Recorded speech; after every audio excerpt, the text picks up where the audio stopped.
శ్రీకృష్ణ పరబ్రహ్మణే నమః. నిన్నటి పారాయణంలో మనం ప్రహ్లాదుడు మొదటిసారి గురువుల దగ్గర నుంచి వచ్చిన తర్వాత విష్ణుమూర్తి గురించి చెప్పేసరికి హిరణ్యాక్షుడు తిరిగి మళ్ళీ గురువులకు సరిగ్గా చదువు చెప్పి తీసుకురమ్మని చెప్పడం, వాడు చక్కగా నేర్చుకున్నావు కాబట్టి ఈసారి మీ నాన్నగారి దగ్గర మేము ఏం చెప్పామో అదే చెప్పు అని చెప్పడం. అది చెప్పిన తర్వాత ముందుగా తల్లి దగ్గరికి తీసుకెళ్ళి చెప్తే, ఆ తర్వాత తండ్రి దగ్గరికి తీసుకెళ్తే అతనికి ఏం మాట్లాడాడో అదే తిరిగి మాట్లాడతాడు అనే ఉద్దేశంతో ముందుగా తల్లి లీలావతి దగ్గరికి తీసుకెళ్ళారు. అంటే ముందు ప్రాక్టీస్ చేయించడం అన్నట్టుగా తీసుకెళ్లారనమాట. లీలావతి దగ్గరికి ప్రహ్లాదుని తీసుకెళ్లేసరికి అంతఃపురంలో లీలావతి ఉంటుంది కదండి. అక్కడ లీలావతి కుమారుడు ప్రశ్నించింది, నాయన బాగా చదువుకుంటున్నావా? ఏది నీవు నేర్చుకునేది ఒక మాట చెప్పు అంది. ధర్మార్థ శాస్త్రంలోంచి కొన్ని మాటలు చెప్పాడు తల్లికి. తన కుమారుడు చాలా మారిపోయినందుకు తల్లి చాలా సంతోషించింది. గురువు చాలా సంతోషించి ప్రహ్లాదుడిని హిరణ్యకశిపుడి దగ్గరకు తీసుకువెళ్ళాడు. ఇప్పుడు హిరణ్యకశిపుడు కుమారుని చూసి, నాయన నిన్ను చూసి చాలా కాలం అయింది, నీ బుద్ధి మారిందా? గురువు ఏం చెప్తున్నారో తెలుసుకున్నావా? గురువులు చెప్పిందే తెలుసుకుంటున్నావా, లేదా సొంత బుద్ధితో ఏమైనా నేర్చుకుంటున్నావా అని అడిగాడు. అప్పుడు ప్రహ్లాదుడు అన్నాడు, గురువులు నన్ను చదివించారు. ధర్మశాస్త్రం అర్థశాస్త్రంలోనే గురువులు నూరు పోశారు. ఇవే కాకుండా నేను ఇంకా చాలా చదువుకున్నాను. చదువుల వల్ల తెలుసుకోవలసిన చదువేదో దానిని నేను తెలుసుకున్నాను అన్నాడు. అప్పుడు హిరణ్యకశిపుడు, అయితే నువ్వు తెలుసుకున్న మొత్తం చదువు గురించి సారభూతమై పిండి వడగడితే ఇది వింటే చాలు అన్న పద్యం ఒక్కటి నాకు చెప్పు అని కుమారుని అడిగాడు. అప్పుడు ప్రహ్లాదుడు అన్నాడు, శ్రవణం కీర్తనం విష్ణు స్మరణం పాదసేవనం అర్చనం వందనం దాస్యం సఖ్యం ఆత్మనివేదనం అన్నట్టుగా ఈ మాటని వ్యాస మహర్షి అంటారు. అలా అన్నట్టుగానే ఏమన్నాడంటే, తండ్రి ఈ శరీరం ఉన్నందుకు మనం ఈశ్వరుని 9 రకాలుగా సేవించాలి. 1, భగవంతుని గురించి సంతోషంగా వింటూ ఉండాలి. 2, మనం భగవంతుడిని కీర్తించాలి, అంటే శ్రవణం కీర్తనం అయింది. 3వది ఆయనను గుర్తు తెచ్చుకుంటూ ఉండాలి, స్మరణం చేయడం. ఆయన పాదములను సేవించాలి, పాదసేవనం. అధంగా పూజ అని పాదముల దగ్గర నుంచి శిరస్సు వరకు జ్ఞాపకం పెట్టుకుని ఆయనను పూజ చేయాలి. ఈ శరీరానికి ఉన్నటువంటి అవయవములన్నీ భూమి మీద పడేటట్టుగా ఆయనకి నమస్కారం చేయాలి, అంటే వందనం. అధంగ పూజ చేస్తే అర్చనం. తాను చేసిన ప్రతి పని చేత ఈశ్వరుని వైభవం ప్రకాశింపబడుతోందన్న బుద్ధితో తాను చెయ్యాలి. తాను ఈశ్వరుడికి చాలా దగ్గరవాడనన్న భావన రావాలి. స్వామి దగ్గర ఒక స్వాతంత్ర్యం ఉండాలి, సాన్నిహిత్యం ఉండాలి. స్వామి నీవు తప్ప నాకు దిక్కెవరు అని స్వామిని నిలదీసి అడగాలి. అంతటి సఖ్యత పెంచుకోగలగాలి. చిట్ట చివర ఉన్నది ఈశ్వరుడు ఒక్కడే అనే భావన పెంపొందించుకోగలగాలి. నిర్భయత్వాన్ని పొందగలగాలి. ఈ 9 రకాలైన భక్తితో స్వామిని సేవించి సజ్జనుడై అలా నిలబడిపోవడం చాలా భద్రమైన విధానమని లోపల నేను నమ్ముతున్నాను. ఇదే నేను చదువుకున్న చదువుల మొత్తం సారాంశం అని చెప్పాడు. ఈ మాటలు వినేసరికి హిరణ్యకశిపుడు తెల్లబోయాడు. అప్పుడు అతను అన్నాడు, రే ఇది గురువులకు చెప్పలేదు, నేను చెప్పలేదు. ఇలాంటి ఆలోచన నీకు ఎక్కడి నుంచి వస్తుంది? నువ్వు రాక్షస జాతిలో పుట్టావు. అయితే మేమందరం తప్పు చేస్తున్నామా? ఇంతమందిని ఎలా ఆలోచిస్తున్నామో, ఇంతమందిని ఏమి చేస్తున్నామో దానిని నీవు ఎందుకు చేయడం లేదు? కంటికి కనబడని శ్రీమన్నారాయణుని మీద నీకు అంత భక్తి ఎక్కడి నుంచి వచ్చింది అని అడిగాడు. అప్పుడు ప్రహ్లాదుడు, తండ్రి మీకందరికీ ఇలానే ఆలోచన నాకెందుకు వస్తుందని అడిగావు కదా, ఇంకొక మాట చెప్తున్నాను. ఆయనను విడిచిపెట్టి మిగిలినవి నీవు ఎన్ని చేసినా అవి అన్ని ఎటువంటి పనులో నేను చెబుతాను, గుర్తుపెట్టుకో. పుట్టుగుడ్డివాడిని తీసుకెళ్లి పున్నమచంద్రుడి దగ్గర కూర్చోబెట్టి, పున్నమచంద్రుడు ఎంత అందంగా ఉన్నాడో చూడరా అంటే ఎంత అసహ్యంగా ఉంటుందో, ఈశ్వరుడిని విడిచిపెట్టి సంసారం చాలా బాగుంది అనుకోవడం అంత అసహ్యకరం. ఇక్కడ సంసారం అంటే ప్రపంచం. మరొకడు పుట్టుకతో చెవిటివాడు, వాడి దగ్గర శంఖం ఊది శంఖనాదం బాగుందా అని అడిగితే వాడేం చెప్పగలడు? ఒక వ్యక్తి మహాప్రాజ్ఞుడై ఉండవచ్చు, చదువుకున్నవాడు, కానీ ఈశ్వరానుగ్రహం లేక మోగవానిగా పుట్టాడు. అటువంటి వాణిని ప్రవచనం చేయమని అడిగితే ఎలా ఉంటుందో అలా ఉంటుంది. నపుంసకుడైన వాడికి స్త్రీ మీద కలిగిన కోరిక ఎలా ఉంటుందో అలా ఉంటుంది. పందిని తీసుకువెళ్ళి పన్నీరు రాస్తే ఎలా ఉంటుందో అలా ఉంటుంది. అది అది వెంటనే మరల మురుగు కాలువలోకి దూకేస్తుంది, కానీ ఆ పన్నీరు రాసుకున్నానని బయట నిలబడదు కదా, అందుకని అలా అన్నాడు. పూర్ణాహుతి అయిపోయి అందులో కొద్ది బూడిద ఉంటే అందులోకి హవిస్సు వేస్తే ఎలా ఉంటుందో అలా ఉంటుంది. గొప్ప ఐశ్వర్యవంతుడైనప్పటికీ ఎవరికీ దానం ఇవ్వడు. అటువంటి లుబ్ధుడి దగ్గర ధనం ఎంత అక్కరకు వస్తుందో అటువంటిది చేసిన మేలు మర్చిపోయే కృతజ్ఞతతో బంధుత్వము ఇవన్నీ ఎలా ఉంటాయో, ఒక్క భగవంతుడిని విడిచిపెట్టి మిగిలినవన్నీ పట్టుకుంటే ఎలా ఉంటాయో అలా ఉంటుంది. నీవు ఎన్ని పట్టుకుంటే నాకెందుకు, నేను పట్టుకోవలసింది పట్టుకున్నాను, కాబట్టి నీవు ఏ చిట్టాలో ఉన్నావో చూసుకోవలసింది అన్నాడు.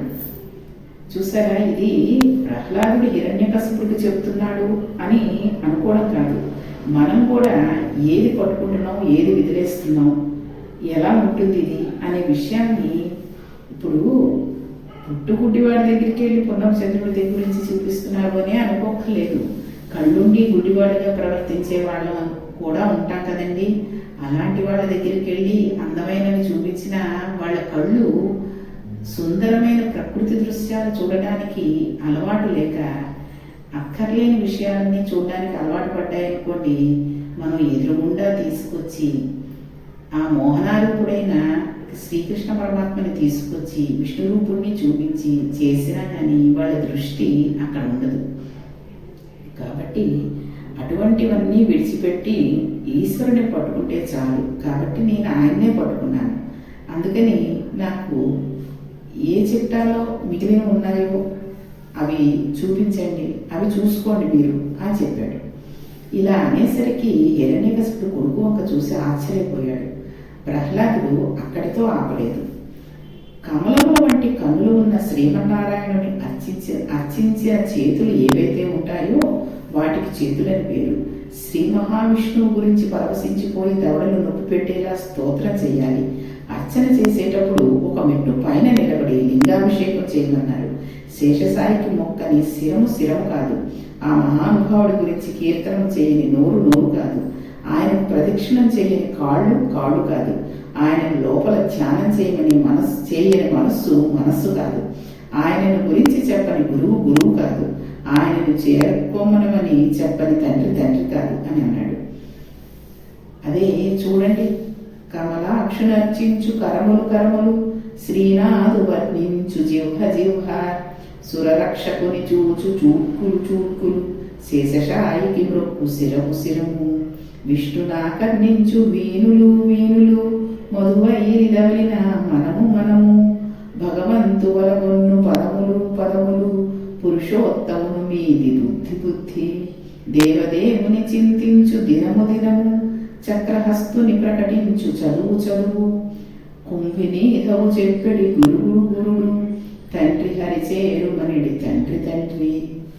ఈ పద్యాలు ఎంత అందంగా ఉంటాయో అసలు మన పిల్లలకి రైమ్స్ అని ఈ ట్వింకుల్ లిటిల్ స్టార్ అంటూను, తర్వాత ఈ రింగా రోజెస్ ఒకటి చెప్తూ ఉంటారు. ఈ రింగా రోజెస్ అనేది అసలు సంతోషంగా పాడుకునే పాట కాదు. అది అక్కడ ఒక వ్యాధి వచ్చి అంతమంది అలా చచ్చిపోయారు, రింగులుగా ఉండే వ్యాధి వచ్చింది, అశ్వం అంటూ అందరూ కింద పడిపోయారు, అటువంటి వ్యాధి వచ్చింది అని చెప్పడానికి పాడుకున్న పాటని ఇప్పుడు ఈ టీచర్లు ఈ పిల్లలు చేతులన్నీ కట్టేసుకుని రింగా రోజెస్ అంటూ పాడేసుకుంటున్నారు. కానీ అలాంటివన్నీ పక్కన పెట్టి చక్కగా వాళ్ళకి ఎందుకు రాదండి, 4 సార్లు వింటే వాళ్ళు పట్టేసుకుంటారు పిల్లలు. అసలు వాళ్ళ మైండ్లో ఎంత ఖాళీ ఉంటుందో ఆ ఖాళీలోకి ఇలాంటి మంచి విషయాలన్నీ చూపించామనుకోండి మంచి అభివృద్ధిలోకి వస్తారు. కాబట్టి ఈ పద్యం అసలు ఎంత అందంగా రాశారో చూడండి. అటువంటి మహనీయుడిని ఎంతగా పూజించాలో, ఆ పూజలు చేయని చేతులు కాదు, కళ్ళు కాదు, నోరు కాదు అని ఎంత అందంగా చెప్పాడు చూడండి. ఇంకా ఆయన అన్నారు, కంజాక్షునకు గాని కాయమే పవన ముంభిత చర్మ భస్త్రికాక వైకుంఠ పొగడిని వక్తమే డమడమధ్వనితోడి ఢక్క కాక హరిపూజనము లేని హస్తమే తరుసాఖ నిర్మిత దర్వికాక కమలేసు చూడని కన్నులే తన గుడ్యజాల రంధ్రములు కాక చక్రి చింతలేని జన్మమే తరళ నలిల దంబుగాక విష్ణు భక్తి లేని విభుతుండు విభుడుడే పాదయుగముతోడి పశువుగాక. ఈశ్వరుడు మహోదారుడు. అందుకే విశ్వకర్మ మనస్పష్ట స్థవిష్ట స్థవిరోధ్రువ అని ఆయన నిర్మించిన ఈ శరీరం చాలా గొప్పది. 2 ముక్కు రంధ్రములు, 2 చెవులు, 2 కనులు, నోరు, మలద్వారము, మూత్రద్వారములతో కూడిన 9 రంధ్రములు కలిగిన తోలు తిత్తియందు ప్రాణ అపాన వ్యాన ఉదాన సమాన నాగ కూర్మ కృకుర ధనంజయ దేవదత్తములనే 10 వాయువులు ఆయన శాసనము అయ్యేటంత వరకు బయటకు వెళ్ళడానికి వీల్లేదు. అలా నిక్షేపించి నడిపిస్తున్న పరమాత్మని తలుచుకోనివాడు ఆ కంజాక్షుని సేవించడానికి సిద్ధపడిన శరీరము కాదు. అది ఒట్టి తోలుతిత్తి. ఆయనకు సేవ చేయడానికి ముందుకు రాని చేయి కాదు. అది చెట్టు కర్రతో చేసిన తెడ్డు మాత్రమే. ఆయనను స్తోత్రం చేయని నోరు కాదు. అది ఢమఢమా ధ్వని చేసే ఢక్క. ఆయనకు ప్రదక్షిణం చేయడానికి ఇష్టపడిన కాళ్ళు కాదు, అవి పశువు కాళ్ళు. ఆయనను తలుచుకోని రోజు కాదు. విస్మృతి చేత మరణము, పీనువుగా తిరుగుతాడు. అందుచేత తండ్రి చేయవలసినది ఏదైనా ఉంటే ఒక్క కైంకర్యం చేయడానికి మనిషి బతకాలి, అటువంటి బుద్ధితో ఉండాలి అన్నాడు. ఈ పిల్లవాడు చెప్తున్న విషయాలను విని హిరణ్యకశిపుడు కోపించిన వాడే గురువుల వంక చూశాడు. ఇప్పుడు ఆయన కోపం గురువుల వైపు తిరిగింది. మేమేమీ చెప్పలేదు మహాప్రభు అన్నట్లు అడిగిపోయి చేతులెత్తేశారు చండమార్కులు. ఎంత అహంకారమో చూడండి. గురువులు చెప్పలేదన్న విషయం వాళ్ళ సంఖ్యలు చెప్పేస్తున్నాయి. వీనికి ఎక్కడి నుంచి వచ్చాయి ఈ పద్యాలు అని వాళ్ళు అడిగిపోయి చూస్తున్నారు. నీవు రాక్షసులుగా నా జాతిలో పుట్టావు, కానీ ఈ పద్యాలన్నీ నీకు ఎక్కడి నుంచి వచ్చాయి? శ్రీమన్నారాయణని సేవించాలని ఎలా చెబుతున్నావు? నీకు ఈ భక్తి ఎలా కలిగింది? వాళ్ళెవరో నాకు చెప్పు, వాళ్ళ సంగతి చూస్తాను అన్నాడు. అంటే ప్రహ్లాదుడు అన్నాడు, నాన్న, ఒకరి పేరు చెప్తే వాళ్ళ పీక తీసేస్తావు, కానీ నేను ఒకటి చెప్పనా? నీలాంటి వాడికి శ్రీమన్నారాయణ గురించి చెప్పిన వాళ్ళు ఉన్నారు అని చెప్పినా నీకు అర్థం కాదు. నీ కళ్ళను మూసుకున్నావు. అజ్ఞానంలో పడిపోయిన వారికి వేదం ఒకటి ఉన్నదని, గురువులు ఉన్నారని, నారదుడు మహర్షులు ఉన్నారని, వారు చెప్పిన భక్తి జ్ఞానము వైరాగ్యము ఉన్నాయని చెప్తే వాడి తెలకెక్కుతుందా? నాకెందుకు ఇవన్నీ అంటాడు. ఎందుచేతనంటే వాడు బలవంతంగా కళ్ళు మూసుకున్నాడు. ఎప్పుడూ వాడికి సంసారం తప్ప ఇంకొకటి అక్కర్లేదు. తండ్రి అటువంటి వాడికి ఒకటి చెబితే మాత్రం తెలుస్తుందా? ఒకవేళ వాడు అరణ్యంలోకి వెళ్ళి కూర్చున్నా వాడి మనస్సు నిలబడుతుందా? నిలబడదు. మళ్ళీ సంసారం వైపే పరిగెడుతూ ఉంటుంది. అటువంటి వాడి అరణ్యములకు వెళ్ళిపోయినా తనలోంచి తాను బుద్ధి పుట్టడు. అడవులకి వెళ్ళిపోయినా రాదు. ప్రబోధన చేస్తే రాదు. అజ్ఞానవస్థలో కోరి కూరుకుపోతూ సంసారం సత్యమని నమ్మే నీలాంటి అహంకారపూరితమైన వ్యక్తులకి ఎవరు చెప్పారని చెబితే నీకు అర్థమవుతుంది అని అన్నాడు. చూడండి, ఈ నామం పట్టుకోవడం, భగవంతుడిని పట్టుకోవడం అనేది ఎంత కష్టమైనది అన్నది ఇక్కడ మనకి ప్రహ్లాదుడి ద్వారా చెప్తున్నారు మహర్షి. ఎంత అరణ్యంలోకి వెళ్ళి కూర్చున్నా వాడి మనస్సు సంసారం వైపే పరిగెడుతూ ఉంటుంది అన్నాడు. మనం చూడండి, భగవంతుడి గదిలోకి వెళ్ళి ఎలా అయినా సరే వాళ్ళు ఎంతసేపు పూజ చేసుకోవాలి, కనీసం ఒక 5 నిమిషాలైనా ధ్యానం చేసుకుని స్వామిని మనస్ఫూర్తిగా మనస్సులో చూసుకోవాలి అనుకుంటాం. సరిగ్గా అదే సమయంలో పక్క వాళ్ళ ఇంట్లో ఏవో మాటలో, లేకపోతే మన ఇంట్లో ఫోన్ రింగ్ అవ్వడమో, మన పిల్లవాడు పడిపోయాడని ఏడుస్తూ ఉండడము, ఏమిటో వినిపిస్తూ ఉంటుంది. మొత్తం అంతా మళ్ళీ మామూలే, సంసారంలో పడిపోవడమే. కాబట్టి ఎవరో చెబితే వచ్చింది అనుకోవడం తప్పు. మనంతట మనకుగా రావాలి. ఇప్పుడు రామాయణం వింటున్నాం, భాగవతం వింటున్నాం, చదువుకుంటున్నాం, అందులో అన్నీ చేసేస్తామండి. ఎవరైనా చెప్పి ఏమండి రామాయణం చెప్తున్నారు వినండి, భాగవతం చెప్తున్నారు వినండి, లేకపోతే పలానా శివపురాణం చెప్తున్నారు వినండి వినండి వినండి అని మనం చెప్తే వాళ్ళు వినరు. వాళ్ళంతటా వాళ్ళకి వినాలి అనే బుద్ధి పుడితేనే వాళ్ళు వింటారు. అలాగే ఇంట్లో రామాయణం పుస్తకం ఒకటి కొనుక్కొని పెట్టుకుని ఎప్పుడు కుదిరితే అప్పుడు ఒక 10 నిమిషాలు రోజు చదువుకుందాం అనే బుద్ధి మనంతా మనకగా రావాలి. కానీ ఎవరైనా చెప్పినా అలా చెప్తూ ఉంటారులే, ఎక్కడ కొనగలం, ఎక్కడ చదవగలం అనుకుంటూ ఉంటాం. కాబట్టి ప్రహ్లాదుడు అలా అనేసరికి హిరణ్యకశిపుడికి ఎక్కడ లేని ఆగ్రహం వచ్చింది. రాక్షసులను పిలిచాడు. పిలిచి వీడిని చంపండి. ఎలా చంపుతారో తెలుసా? మామూలుగా చంపవద్దు. వీడిని తీసుకెళ్లి మంచులో నిలబెట్టండి. కొన్నాళ్ళు అన్నం ఇవ్వడం మానేయండి.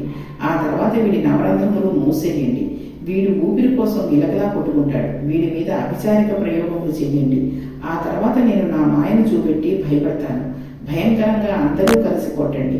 మరుగుతున్న నూనెలో వేయండి. పర్వత శిఖరముల మీద నుండి కిందకు తొయ్యండి. ఏనుగులతో తొక్కించండి. సముద్రంలో పారేయండి. ఆఖరిన చచ్చిపోయాడని తీసుకొచ్చి నాకు ఆ శవమును చూపించండి అన్నాడు. ఇది విని ఒక తండ్రి కొడుకు మీద భగవద్భక్తికి అలా అనడమా అన్నారు ధర్మరాజు గారు. అంటే ఈశ్వరుడి మాయ అలా అంటుంది. భగవంతుడి గురించి తెలుసుకుని భక్తిలో ఉన్నవాడు రమించిపోతూ ఉంటాడు. ఎంతసేపు నేను నాది అన్నవాడు క్రౌర్యంతో విర్రవీగిపోతూ ఉంటాడు. ఎవడి పతనమును వాడు తెచ్చుకుంటూ ఉంటాడు. ఎదురు వచ్చి విషయము విను అన్నారు. ఇది భగవంతుడి గురించి ఇదంతా ధర్మరాజు అడిగిన సంశయం కదండి, చెప్తున్నారు కదా, సందేహాన్ని తీరుస్తున్నారు కదా. అందుకని మహర్షి ఇలా అన్నారన్నమాట. ఆయన అన్నారు, తనని శూలం పెట్టి రాక్షసులు ఒక్కొక్క పోటు పొడి చేస్తుంటే, పర్వత శిఖరం మీద నుంచి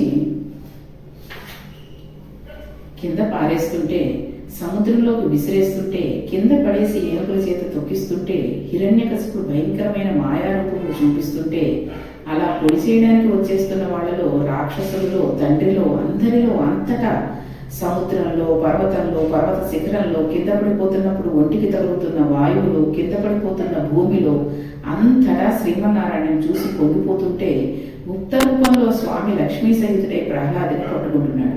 ఇంతమంది కలిసి కుమ్మితే ఒళ్ళు నొప్పి పెట్టలేదు, చెమట పట్టలేదు, ఎముకలు విరగలేదు, ఏమీ జరగలేదు.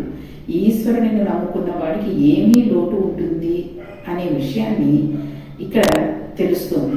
ఇన్ని జరుగుతుంటే, ఇలా ఆశ్చర్యకరమైన సంఘటనలు జరుగుతూ ఉంటే ఇంకొక ఆశ్చర్యకరమైన విషయం జరిగింది. ఆ ఆశ్చర్యకరమైన విషయం ఏమిటి అనే విషయాన్ని రేపటి పారాయణంలో తెలుసుకుందాం. శ్రీకృష్ణ పరబ్రహ్మణే నమః.